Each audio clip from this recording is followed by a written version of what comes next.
जय हिंद दोस्तों, मेरा नाम है मनोहर कुमार। स्वागत करता हूं एक और शानदार वीडियो में। और आज की इस वीडियो में हम लोग बात कर रहे हैं काफी शानदार कॉलेज के बारे में। वह कॉलेज जो डायरेक्टली टक्कर देता है आईआईटी, एनआईटी, जो टॉप के प्राइवेट इंस्टीट्यूट्स को। और छोटे मोटे जो नेशनल लेवल के कॉलेज है वो तो छोड़ हटा ही दो उसके सामने। जी हाँ, आपने सही सोचा, बिट्स पिलानी के बारे में हम लोग बात करेंगे दोस्तों। तो इस वीडियो में डिटेल रिव्यू होने वाला है इस कॉलेज के बारे में। इस वीडियो में हम लोग बात करेंगे लोकेशन, कैंपस इंफ्रास्ट्रक्चर कैसा है, कब स्टैब्लिश हुआ था, एनआईआरएफ रैंक क्या है इस कॉलेज का, mode of admission, cut off, fee structure, placement, hostel, scholarship के बारे में भी हम लोग बात कर रहे होंगे। फेस्ट, इवेंट्स एंड क्लब्स के बारे में भी हम लोग बात करेंगे। एंड वीडियो के अंत में प्रोज एंड कॉन्स के बारे में हम लोग बात कर रहे होंगे दोस्तों। तो काफी शानदार वीडियो होने वाला है। अगर अभी तक आपने मेरे चैनल को सब्सक्राइब नहीं किया है तो अभी सब्सक्राइब कर ले, क्योंकि काफी अच्छे वीडियो आने वाले हैं और भी कॉलेज पे दोस्तों। तो सबसे पहले लोकेशन की बात करते हैं। तो आप पिलानी बाई रोड भी आ सकते हैं, बाई रेल भी आ सकते हैं दोस्तों। यहाँ पे दो नियरेस्ट रेलवे स्टेशन देखने को मिल जाता है। एक चिरावा है जो कि 16 किलोमीटर कैंपस से देखने को मिल जाता है, और दूसरा लोहारू है जो कि 24 किलोमीटर की दूरी पर देखने को मिल जाता है। और यहाँ पे बसेस सर्विसेज भी रेगुलर अवेलेबल रहता है, जो कि दिल्ली से पिलानी आप आ सकते हैं या फिर जयपुर से पिलानी आ सकते हैं। यानी कि अगर बाई एयर आप आते हो तो आप दिल्ली आ जाओ, दिल्ली से पिलानी आ जाओ, या फिर जयपुर आ जाओ बाई एयर और जयपुर से पिलानी आ जाओ। और बस स्टैंड भी काफी पास में देखने को मिल जाता है इस कैंपस से। और यहाँ पे कटिंग एज इंफ्रास्ट्रक्चर देखने को मिलता है, काफी शानदार दोस्तों, जिसमें boys hostel, girls hostel campus में ही देखने को मिलता है। Gym, library, sports, IT infrastructure काफी अच्छा खासा है। कैफेटेरिया, ऑडिटोरियम, अल्मुनाई एसोसिएशंस भी है यहाँ पे। स्विमिंग पूल भी देखने को मिलता है इस कॉलेज में। लैब्स अच्छे खासे हैं यहाँ पे। गेस्ट रूम्स और वेटिंग रूम्स भी देखने को मिल जाता है। इसके अलावा मेडिकल फैसिलिटी भी अवेलेबल रहता है, और वाईफाई जैसी फैसिलिटीज आपको यह कैंपस उपलब्ध कराता है। इसके अलावा भी बहुत सारी फैसिलिटीज है जो आप सोच रहे हो यहाँ पे मिलेगा, यहाँ नहीं मिलेगा तो कहाँ मिलेगा। एस्टैब्लिश्ड कब हुआ था बात करते हैं। तो ये तो शुरू हुआ था 1901 ईस्वी में, जो कि आगे चलकर 1964 ईस्वी में Birla institute of technology and science में कन्वर्ट हो गया। और भी कई सारे हिस्ट्री यहाँ पे देखने को मिलेंगे। इसके लिए अलग से सेपरेट वीडियो बनाया जा सकता है दोस्तों। एनआईआरएफ की बात करते हैं तो ओवरऑल इसको 25 रैंक दिया गया है, और इंजीनियरिंग के फील्ड में भी 25 रैंक दिया गया है। दोनों में 25 रैंक देखने को मिल जाता है। अब मोड ऑफ एडमिशन की बात करते हैं, उससे पहले जान लेते हैं कौन कौन से प्रोग्राम से कॉलेज ऑफर करता है। तो आप इसमें बायोटेक्नोलॉजी इंजीनियरिंग कर सकते हैं, chemical, civil, computer science, electrical and electronics, electronics and communication, electronics and instrumentation में जा सकते हैं। इसके अलावा से मैन्युफैक्चरिंग में जा सकते हैं, मैकेनिकल में जा सकते हैं। इसके अलावा से मैथमेटिक्स एंड कंप्यूटिंग में एडमिशन ले सकते हैं। इसके अलावा से बी फार्मा में भी एडमिशन ले सकते हैं दोस्तों। ये बीटेक आप यहाँ पे नहीं करते हो, आप बीई करते हो, बैचलर ऑफ इंजीनियरिंग। कुछ ज्यादा खास डिफरेंस नहीं होता है दोस्तों। एलिजिबिलिटी क्राइटेरिया की बात करते हैं तो उससे पहले जान लेते हैं कि इसमें 4 तरह से एडमिशन होता है। पहला थ्रू द बिटसेट स्कीम, और दूसरा है through the board toppers scheme, और तीसरा है through the international students admission scheme, और चौथा है through the BITS RMIT higher education academy admission scheme के तहत। एक एक करके इन सब के बारे में एलिजिबिलिटी की बात करते हैं। सबसे पहले बिटसेट के थ्रू जो एडमिशन लेंगे उनके लिए बात करते हैं, क्योंकि ज्यादातर स्टूडेंट्स बिटसेट के थ्रू ही एडमिशन लेंगे यहाँ पे। तो आपको मिनिमम एग्रीगेट मार्क्स होना चाहिए 75% in physics, chemistry and mathematics subject दोस्तों। ठीक है, इसमें तो आपको 75% मिनिमम होना चाहिए। इसके अलावा 60% मिनिमम मार्क्स होना चाहिए आपको इन ईच सब्जेक्ट में, जिसमें फिजिक्स में भी 60%, केमिस्ट्री में भी, इसके अलावा से मैथ में भी। ठीक है, अगर आपका बायो है तो आप बी फार्मा में एडमिशन ले सकते हो। अभी हमने जितने भी प्रोग्राम्स के बात किया उसमें बी फार्मा भी था। अगर आप बायो से हो तो और सारे कोर्सेज में एडमिशन नहीं ले सकते हो, लाइक सिविल, मैकेनिकल, सीएस, उन सब में नहीं ले सकते हो। बट बी फार्मा में आप एडमिशन ले सकते हो। भले आप मैथ से भी हो तो भी ले सकते हो, बायो से हो तो भी ले सकते हो। तो बहुत सारे स्टूडेंट्स बी फार्मा में एडमिशन लेते हैं, क्योंकि उसका कटअप काफी कम होता है, क्योंकि बीट्स एक ब्रांड है और उसका टैग सबको चाहिए दोस्तों। अगर आपने 12th क्लास 2023 में पास किया है या फिर 2024 में आपने अभी दिया है तो आप इस एग्जाम के लिए एलिजिबल है। लेकिन 2022 में अगर आपने दिया है तो इसके लिए आप एलिजिबल नहीं होंगे। यानी कि आप जिस ईयर में है, अगर 12th क्लास अभी दिया है तो आप दे सकते हैं, और उससे 1 साल बाद भी आप दे सकते हैं इस एग्जाम को। और दोस्तों बीट्स में डुअल डिग्री प्रोग्राम का भी ऑप्शन देखने को मिल जाता है इंजीनियरिंग के फील्ड में। ये भी काफी अच्छी बात है। बहुत सारे बच्चे एडमिशन लेते हैं मास्टर्स में भी, यानी कि वो अपना ग्रेजुएशन भी कर लेंगे, मास्टर भी कर लेंगे। वो सब डिपेंड करता है आपके मार्क्स पे, कट ऑफ पे, कि आप कौन सा ब्रांच चूज कर रहे होंगे। और दूसरा ऑप्शन यहाँ पे जो है कि डायरेक्ट एडमिशन है। अगर आप स्टेट टॉपर हो, यानी कि फर्स्ट रैंक केवल हो किसी भी स्टेट से, भले वो सीबीएसई से हो या फिर बिहार बोर्ड हो या फिर यूपी बोर्ड हो या हरियाणा बोर्ड हो, जो भी है, अगर आपका फर्स्ट रैंक है तो यहाँ पे आपको डायरेक्ट एडमिशन दिया जाएगा। बट मिनिमम एलिजिबिलिटी क्राइटेरिया जो भी है उसको फुलफिल करना पड़ेगा। और तीसरा ऑप्शन हमारे pass through international student admission scheme. उसके लिए भी आपको 75% एग्रीगेट मार्क्स होना चाहिए फिजिक्स, केमिस्ट्री और मैथमेटिक्स में। इसके अलावा 60% मार्क्स आपको इन ईच सब्जेक्ट, यानी कि फिजिक्स में भी 60%, केमिस्ट्री में भी और मैथ में भी होना चाहिए। और दोस्तों जो सेट एग्जाम होता है वो 1600 मार्क्स का होता है, जिसमें सबको मिनिमम एग्रीगेट स्कोर्स 1160 होना चाहिए, जिसमें होता है reading test, writing and language test and math test होता है। तो मिनिमम एग्रीगेट स्कोर 1160 अगर आपका होगा तब जाकर के एलिजिबल हो पाओगे। ये इंटरनेशनल स्टूडेंट्स के लिए हम लोग बात कर रहे हैं। और चौथा मीडियम में यहाँ पे एडमिशन लेने का BITS RMIT higher education academy. दोस्तों यहाँ पे RMIT यूनिवर्सिटी का फुल फॉर्म है the Royal Melbourne Institute of Technology. एक पब्लिक यूनिवर्सिटी है जो कि ऑस्ट्रेलिया में सिचुएटेड है। बीट्स RMIT का मतलब यह है कि आप 2 साल लगभग बीट्स में पढ़ाई करोगे, यानी कि बीट्स पिलानी में, और 2 साल आप RMIT ऑस्ट्रेलिया में पढ़ाई कर रहे होगे। और at the end of 4 year आपको 2 डिग्री से नवाजा जाएगा। एक तो बीट्स पिलानी का डिग्री होगा और एक RMIT ऑस्ट्रेलिया का डिग्री होगा, जो कि काफी अच्छी बात है। बहुत सारे स्टूडेंट्स इसमें एडमिशन लेते हैं, बट वो एडमिशन लेते हैं जो अच्छे खासे घर से होते हैं, जो पेमेंट कर सकते हैं। BE आप कर सकते हो in civil at BITS Pilani, और वहीं पे bachelor of engineering civil and infrastructure honours कर सकते हो एट RMIT ऑस्ट्रेलिया। ऐसे ही मैकेनिकल, इलेक्ट्रिकल एंड इलेक्ट्रॉनिक्स भी, इलेक्ट्रॉनिक्स एंड कम्युनिकेशन भी देखने को मिल जाता है दोस्तों। तो ये सारे कोर्सेस है, बट इसके लिए भी अलग अलग एलिजिबिलिटी है। जैसे कि आपको फर्स्ट एलिजिबिलिटी जो है वो फिल करना पड़ेगा, जो कि सबसे पहले हमने बात किया था कि 75% आपका मिनिमम होना चाहिए एग्रीगेट मार्क्स PCM में, ठीक है। इसके अलावा से 60% इन ईच सब्जेक्ट होना चाहिए। ये तो बीट्स की एलिजिबिलिटी आप फुलफिल कर रहे हो, जो कि अभी हमने सबसे पहले बात किया था। इसके अलावा से आप इंटरनेशनल पढ़ाई करने जा रहे हो, ऑस्ट्रेलिया पढ़ाई करने जाओगे, तो जो उस यूनिवर्सिटी की एलिजिबिलिटी उसको भी फुलफिल करना पड़ेगा ना। तो RMIT का भी एलिजिबिलिटी है कि उसको भी फुलफिल करना पड़ेगा। जैसे कि all India senior school certificate 10+2 with minimum average of 65% आपका होना चाहिए। इसके अलावा से Indian school certificate with minimum average of 65% होना चाहिए। और तीसरा पॉइंट इनका कहना है कि state boards of education higher secondary certificate HSC with minimum average of 70% होना चाहिए। इसके अलावा से सक्सेसफुल कंप्लीशन ऑफ द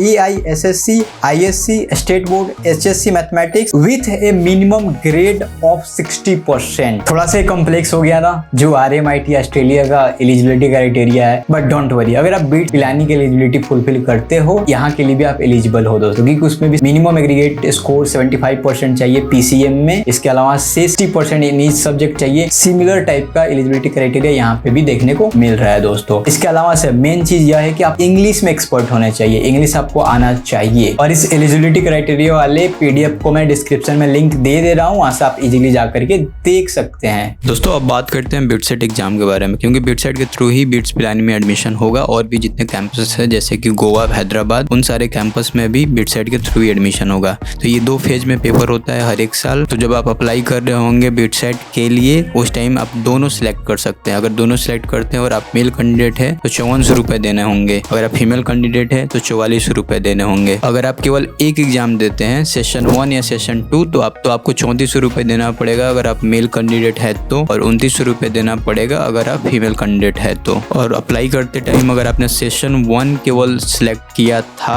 और सेकंड टाइम वाला आपने सिलेक्ट नहीं किया था, यानी सेशन 2 सिलेक्ट नहीं किया था, और आप सेशन 2 देना चाहते हैं तो उस केस में 2000 रुपए आपको देना पड़ेगा अगर आप मेल कैंडिडेट है तो, और 1500 रुपए देना पड़ेगा अगर आप फीमेल कैंडिडेट है तो।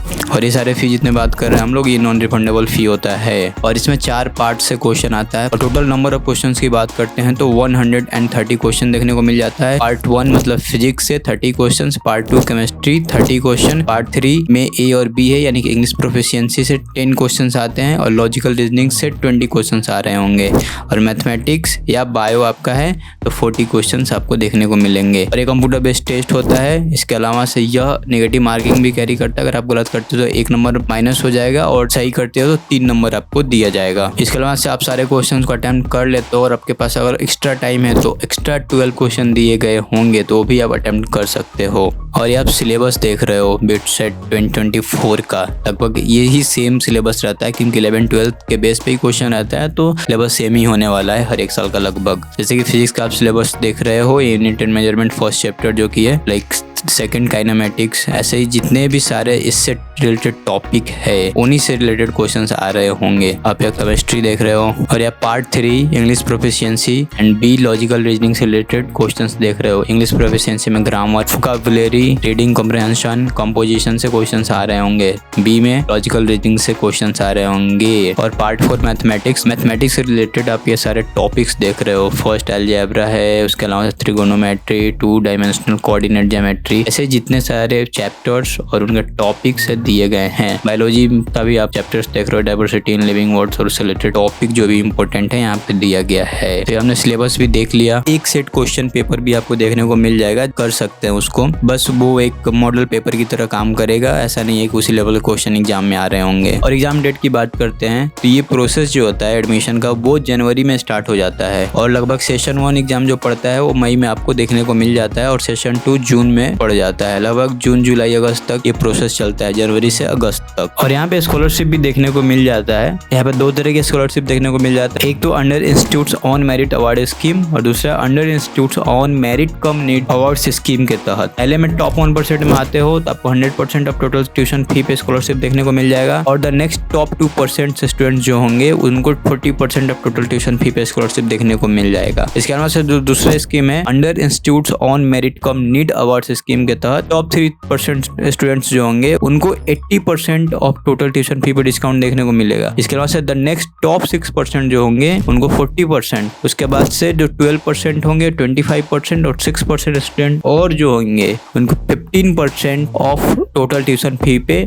स्कॉलरशिप देखने को मिल रहा होगा। और इन सारे स्कॉलरशिप पे टर्म एंड कंडीशन अप्लाई होता है दोस्तों, कि एक मिनिमम एलिजिबिलिटी फुलफिल करना पड़ेगा आपको सेमेस्टर वाइज और ईयर वाइज, तभी ये एलिजिबल हो पाएगा नेक्स्ट टाइम के लिए। अब देखते हैं कट ऑफ के बारे में। तो हम 2023-2024 के कट ऑफ के बारे में बात करेंगे और यहाँ पे आप देख रहे हैं कट ऑफ स्कोर और बिट सेट मैक्सिमम मार्क्स आप देख रहे हो। लगभग यहाँ पे जितने ब्रांचेस आप देख रहे हो उन सबका मैक्सिमम मार्क्स 390 नंबर गया है और कट ऑफ स्कोर जैसे कि बी केमिकल 224 गया है, सिविल 213 गया है, इलेक्ट्रिकल एंड इलेक्ट्रॉनिक्स 272 गया है। ऐसे ही सबका आप देख सकते हैं। बी फार्मा का बहुत ही कम देखने को मिल जाएगा जो कि है 153। और यहाँ से ऊपर वाले जो कैंपस है वो सारे पिलानी है, बीच वाला गोवा है और इसके नीचे वाले हैदराबाद का आप देख रहे हो। तो पिलानी वाले कैंपस में सबसे कम बी फार्मा का ही देखने को मिल रहा है कट ऑफ स्कोर 153। इसके अलावा से स्टूडेंट्स के द्वारा मैक्सिमम मार्क्स जो लाया गया है 2023-2024 के सेशन में वो 390 है। हालांकि 2021 में इससे भी ज्यादा आ चुका है जो कि 450 नंबर था। तो इस पीडीएफ का भी लिंक मैं डिस्क्रिप्शन में दे दूंगा, वहां से आप जाकर देख सकते हैं। तो कट ऑफ के बारे में भी हम लोग ने बात कर लिया। अब बात करते हैं फी स्ट्रक्चर के बारे में। काफी खतरनाक फी स्ट्रक्चर यहाँ पे देखने को मिल जाता है। फर्स्ट सेमेस्टर की फी की बात करते हैं तो 2,59,500 रुपए, सेकंड सेमेस्टर की फी 2,59,500 रुपए। इसके अलावा से समर टर्म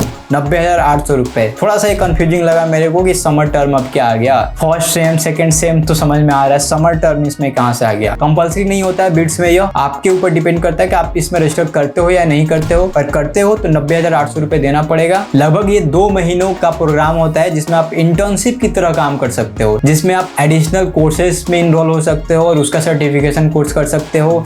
इसके अलावा से रिसर्च प्रोजेक्ट में पार्टिसिपेट कर सकते हो, जिसके लिए आपको पेमेंट करना पड़ रहा है यहाँ पे 90,800 रुपए। इसके अलावा से जब आप हॉस्टल में रहोगे उसके लिए समर टर्म में हॉस्टल फी भी देना पड़ेगा 10,325 रुपए। समर टर्म में मेस फी भी देना पड़ेगा जो कि 5,000 रुपए होगा। ट्यूशन फी तो हमने बात कर लिया। हॉस्टल फी की बात करते हैं तो 20,650 रुपए फर्स्ट में भी और सेकंड में भी। मेस एंड इलेक्ट्रिसिटी एडवांस की बात करते हैं तो फर्स्ट सेमेस्टर में 10,000 और सेकंड सेमेस्टर में भी 10,000 रुपए देने होते हैं। इसके अलावा से भी कई सारे फी लगते हैं, जैसे कि एडमिशन फी यहाँ पर 57,100 रुपए। इसके अलावा से students union fee, students aid fund, institute caution deposit, और यहाँ पे ये सारे फी जो है फिक्स नहीं है, ये बढ़ भी सकते हैं। तो टोटल फी की अगर बात करते हैं यहाँ पे तो 2,59,500 रुपए वही मैंने लिया जितना इन लोगों ने फर्स्ट सेमेस्टर का फी डाल के रखा है, उसको 8 से मल्टीप्लाई कर दिया, आ गया 20,76,000 रुपए। इसके अलावा हॉस्टल फी 20,650 रुपए है फर्स्ट सेमेस्टर, उसको 8 से मल्टीप्लाई कर दिया 1,65,200 रुपए आएगा। मेस फी 10,000 रुपए पर सेमेस्टर लगता है, 8 से मल्टीप्लाई कर दिया 80,000 आ गई। दोस्तों इन सारे फी को जोड़ देते हैं तो 23,21,200 रुपए आ जाता है। इसके अलावा और भी एडिशनल फीस जो लग रहे थे उसको हमने ऐड नहीं किया है। तो टोटल मोटा मोटी अगर बात करें और भी वेबसाइट के अकॉर्डिंग यहाँ पे 30 लाख से भी ज्यादा फी आपको देना पड़ेगा 4 साल में। प्लेसमेंट की बात करते हैं तो इनके वेबसाइट पे उतना खास कुछ प्लेसमेंट से रिलेटेड डाटा मुझे नहीं मिला, लेकिन एनआईडी की वेबसाइट पे जब हम जाते हैं तो वहाँ पे बहुत सारे डाटा मिलते हैं किसी भी कॉलेज के रिगार्डिंग। तो यहाँ पे मीडियम सैलरी 18,20,000 रुपए पर एनम देखने को मिल जाता है, यानी कि 50% स्टूडेंट्स ऐसे होंगे जिनका पैकेज 18 लाख से ज्यादा लगने वाला है। और लगभग यहाँ पे 90% स्टूडेंट प्लेसमेंट ले लेते हैं। और कुछ वेबसाइट्स की माने तो यहाँ का average placement 30.37 lakh per annum देखने को मिल जाता है और हाईएस्ट पैकेज रिसेंटली में यहाँ पे 60.75 लाख पर एनम देखा गया था। इसके अलावा से बात करते हैं कंपनीज कैसी कैसी विजिट करते हैं यहाँ पे, तो Google Google, Adobe, Atlassian, Deloitte, Nestle, Microsoft, Oracle जैसी बड़ी बड़ी कंपनी यहाँ पे विजिट करती है दोस्तों।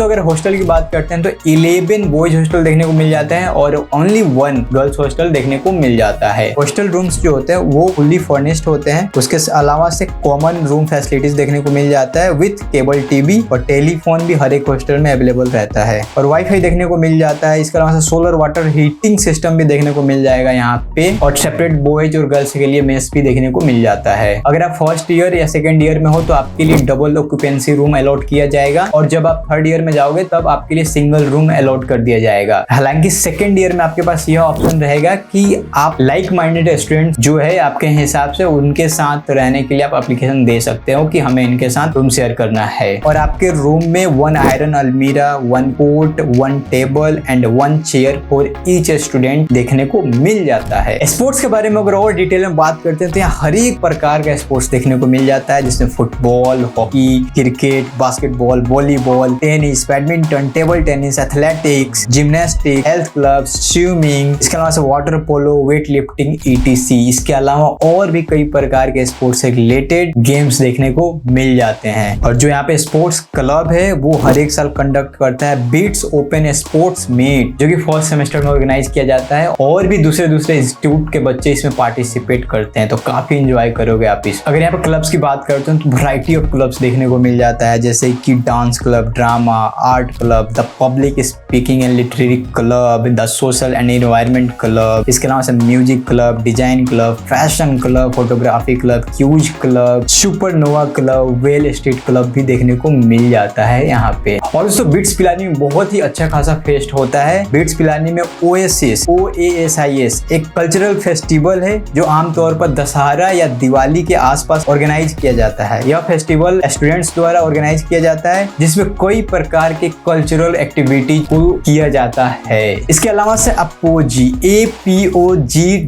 एक एकेडमिक वीक है दोस्तों जिसे दूसरे सेमेस्टर में ऑर्गेनाइज किया जाता है जिसमें कई प्रकार के टेक्निकल एक्टिविटीज होती है। इसके अलावा से स्पाइक मैके देखने को मिल जाता है। इसके अलावा से रिक्रिएशनल एक्टिविटी फोरम भी देखने को मिल जाता है जहाँ पे नियमित रूप से फिल्म शोज भी ऑर्गेनाइज किया जाता है। तो ये था फेस्ट इवेंट्स एंड क्लब्स के बारे में। ये सुनने में जितना फैसिनेटिंग लग रहा है इससे कई गुना अच्छा आपको लगेगा सेलिब्रेट करते टाइम दोस्तों। तो वाकई में काफी अच्छा खासा सेलिब्रेट किया जाता है यहाँ पे फेस्टिवल्स को। तो लगभग हमने सब कुछ बात कर लिया है बिट्स पिलानी के बारे में। अब आता है प्रोज एंड कॉन्स की बारी। प्रोज में मैक्सिमम चीजें यहाँ पे आ जाएगी जैसे कि प्लेसमेंट यहाँ का अच्छा खासा है, एलुमनाई नेटवर्क जो है वो काफी अच्छा खासा है, इंफ्रास्ट्रक्चर काफी अच्छा है, लैब्स अच्छे खासे है यहाँ पे दोस्तों। तो काफी कुछ प्रोज में हम लोग बातें कर सकते हैं। इसके अलावा से जब कॉन्स की बात आती है फी बहुत ज्यादा देखने को मिल जाता है। दूसरा कौन सा आ जाएगा रिसर्च के फील्ड में ज्यादा कुछ यहाँ पे देखने को नहीं मिलता है, ऐसा मुझे बहुत जगह मिला। इसके अलावा से 0% अटेंडेंस जो है वो प्रोज में भी आ जाएगा बट वो कॉन्स में भी आएगा क्योंकि बहुत सारे स्टूडेंट्स ऐसे हैं जो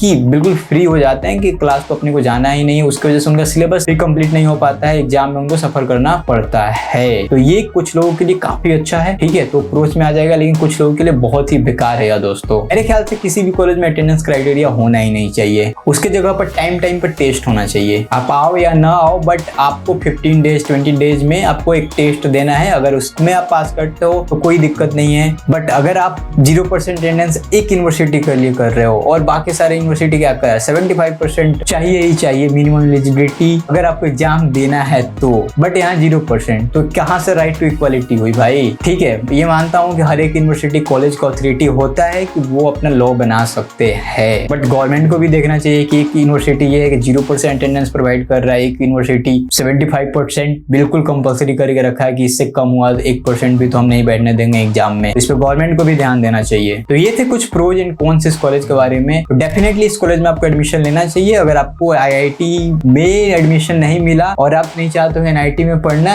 तो आप इसमें चले जाओ, कोई दिक्कत नहीं है। काफी अच्छा कॉलेज है, ब्रांड है, जहां भी जाओगे इसका नाम है दोस्तों। बट बहुत लोगों ने मेरे से ऐसा बोला कि अगर IIT कुछ न्यू IIT मिलते हैं तो आप उसमें मत जाओ, बिट्स में जाओ। बट मेरा मानना है कि आप उन सारे IIT में ही जाओ दोस्तों, क्योंकि वहाँ का फी भी कम है और IIT का टैग भी ब्रांड है दोस्तों। कभी भी IIT बिट्स से ऊपर ही रहेगा, ठीक है। आप कुछ भी कह लो कि बिट्स ये है वो है, आई एग्री कि बिट्स बहुत अच्छा है, प्लेसमेंट अच्छा है, इंफ्रास्ट्रक्चर बहुत अच्छा है, फैसिलिटीज प्रोवाइड करता है बहुत अच्छा खासा, सब कुछ अच्छा है। लेकिन IIT है दोस्तों, दोस्तों, ठीक है। तो IIT और बीट्स का कंपैरिजन तो कर सकते हैं, बट मेरे ख्याल से मेरा पर्सनल ओपिनियन है कि आप IIT को प्रेफर करना, क्योंकि वहाँ पे फी कम लगेगा और प्लेसमेंट तो वहाँ होगा ही। तो आई होप कि यह वीडियो आपको पसंद आया होगा। कोई भी डाउट है आप कमेंट नीचे कर देना। अगर आपको किसी स्पेसिफिक कॉलेज पे वीडियो चाहिए, नीचे फॉर्म दिया है उसको फिल कर देना, और इस वीडियो को लाइक कर दो, चैनल को सब्सक्राइब कर दो, दोस्तों के साथ शेयर कर दो। और अभी तक के लिए बस इतना ही, फिर से मिलते हैं एक और शानदार वीडियो में। तब तक के लिए बाय बाय, नमस्कार दोस्तों, जय हिंद।